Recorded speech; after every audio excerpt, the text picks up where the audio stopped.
ہر چمکتی چیز سونا نہیں ہوتی۔ ہم اپنے مسلمان ملکوں میں بعض لوگوں کو دیکھتے ہیں، ان کی معصومیت کا یہ حال ہے، سامنے انہیں گڑھا نظر آ رہا ہے لیکن وہ خود بھی اس میں گرنا چاہتے ہیں اور پوری قوم کو اس میں گرانا چاہتے ہیں۔ اسی کشمکش میں اللہ نے زندگی رکھی ہے۔ یہ کشمکش اول روز سے چل رہی ہے اور آخر دن تک چلتی رہے گی۔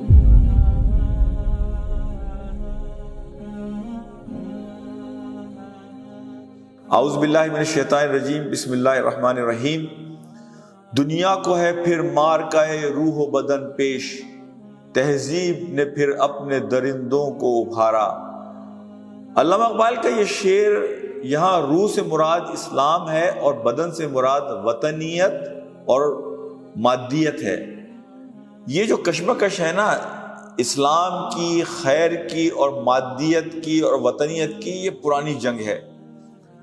اور یہاں جب اقبال کہتے ہیں تہذیب نے پھر اپنے درندوں کو ابھارا، درندوں سے مراد ان کی ہے اعلی کار، کہ جو اس تہذیب کے، اس مادیت کے اور وطنیت کے علمبردار ہیں کہ جو اسلام کے مقابلے پر ہے، یہاں وہ مراد ہے۔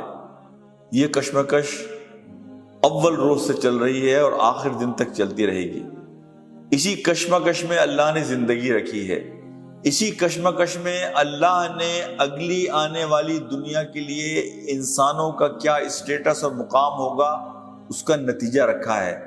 تو اللہ نے یہ دنیا بنائی ہی اس طرح سے ہے کہ اللہ کی بنائی ہوئی اس تصویر میں رنگ بھرنے کا کون کتنا کام کرتا ہے، اسی کی بنیاد پر اس کا اگلی دنیا کا اجر طے ہوگا۔ اقبال یہ بات سمجھاتے ہیں کہ جو چمکتی ہوئی دنیا ہمیں نظر آتی ہے آج، جس کے بارے میں اقبال کہتے ہیں کہ نظر کو خیرہ کرتی ہے چمک تہذیب حاضر کی، یہ سنائی مگر جھوٹے نگوں کی ریزہ کاری ہے، کہ ہر چمکتی چیز سونا نہیں ہوتی۔ آج ہمارے معصوم لوگ کہ جن پر مجھے رحم آتا ہے، کہ جو مغرب کی وہ غلط چیزیں کہ جن سے آج مغرب بھی توبہ کرتا ہے، ہم انہیں اپنے معاشرے میں روشناس کرانے کی کوشش کرتے ہیں، ہم اسپوکس پرسن بننا چاہتے ہیں ان چیزوں کے، حالانکہ مغرب خود تنگ ہے۔ دوسری جنگ عظیم کے بعد سے مغرب کے اخلاقی انحطاط، ان کے معاشی بحران، ان کے خاندانی نظام کا خاتمہ، ان تمام چیزوں کو سامنے رکھنے کے بعد اس بات کو ذہن میں رکھیے کہ مغرب جس راستے پر چل رہا ہے وہ راستہ ہے کہ جس راستے میں انہیں خود سامنے تباہی نظر آ رہی ہے۔ ہم اپنے مسلمان ملکوں میں بعض لوگوں کو دیکھتے ہیں، ان کی معصومیت کا یہ حال ہے کہ وہ سامنے انہیں گڑھا نظر آ رہا ہے لیکن وہ خود بھی اس میں گرنا چاہتے ہیں اور پوری قوم کو اس میں گرانا چاہتے ہیں۔ یہاں میں یہ بات کہتا ہوں کہ انسان کو اپنے دین کے حوالے سے پوری طرح سے شناسائی ہونی چاہیے، اپنے دین کا علم ہونا چاہیے۔ مغرب کا اور اسلام کا جو تعلق ہے، اس حوالے سے یہاں ایک بڑی باریک بات میں کہنا چاہتا ہوں۔ ہمارا تعلق دعوت کا ہے۔ بے شمار لوگ ہیں وہ اسلام ورسز مغرب کی بات کرتے ہیں، میں یہ بات نہیں کرتا۔ میں یہ بات کہتا ہوں کہ مغرب میں ہونے والی ہر ترقی اسے ہمیں اون کرنا چاہیے، ایز لانگ ایز وہ اللہ کی بتائی ہوئی باؤنڈریز اور آؤٹ لائنز کے مطابق ہو۔ دیکھیں ہمارا ایمان ہے، یہ جو ٹرائنگل ہے، یہ کائنات، اللہ سبحانہ و تعالیٰ اور یہ انسان، ان تینوں میں ایک لنک ہے۔ ہاں، اگر کوئی اس لنک سے اللہ سبحانہ و تعالیٰ کو نکالنے کی بات کرے گا تو وہاں ہم اس کے خلاف آواز اٹھائیں گے، وہاں ہم ریزسٹ کریں گے۔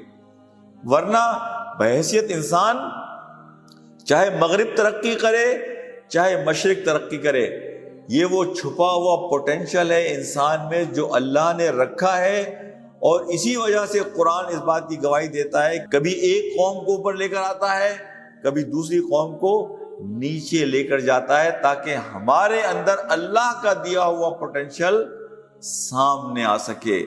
تو ہمارا بحیثیت مسلمان یہ رول ہونا چاہیے کہ ہم اپنے دین کی اصل دعوت کو لوگوں کے سامنے پیش کریں۔ ہمارا کسی سے مقابلہ نہیں ہے، دین اسلام یہاں کھڑا ہے اور باقی سب لوگ یہاں کھڑے ہیں۔ ہم نے اسلام کو کمپٹیشن میں لا کر کھڑا کر دیا باقی مذاہب اور ادیان کے مقابلے میں، یورپ کے مقابلے میں، باقی تہذیب اور معاشرت کے حوالے میں۔ حقیقت یہ ہے اسلام کا اور ان کا کوئی مقابلہ ہی نہیں ہے۔ اسلام تو ایک بھلائی کی دعوت دیتا ہے، خیر کی دعوت دیتا ہے، محبت کی دعوت دیتا ہے، لوگوں کو آپس میں جوڑنے کی دعوت دیتا ہے۔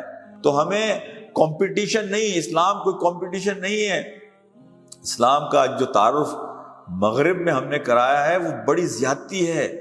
اسلام کسی ٹیررزم کا نام نہیں ہے، اسلام کسی شدت پسندی کا نام نہیں ہے، اسلام کسی تشدد کا نام نہیں ہے، اور اسلام کسی کو مٹانے کا نام نہیں ہے کہ اسلام جو ہے باقی ادیان کو مٹانا چاہتا ہے اور اپنے آپ کو سب پر غالب کرنا چاہتا ہے۔ یہ اسلام کا نہ مشن ہے اور نہ یہ ویژن ہے، بلکہ اسلام تو انسانوں کی بھلائی چاہتا ہے کہ انہیں اللہ کی طرف دعوت دی جائے، انہیں آئندہ آنے والی زندگی سے آگاہ کیا جائے، اور یہ کام محبت سے ہوتا ہے۔ آج زمانے بدل گئے، آج کلاشن کوف کا دور نہیں ہے، آج دلیل کا دور ہے۔ دلیل کی بنیاد پر، محبت کی بنیاد پر، خیر خواہی کی بنیاد پر آپ لوگوں تک پہنچیں گے، لوگوں کے دلوں پر دستک دیں گے، لوگ آپ کی آواز پر لبیک کہیں گے۔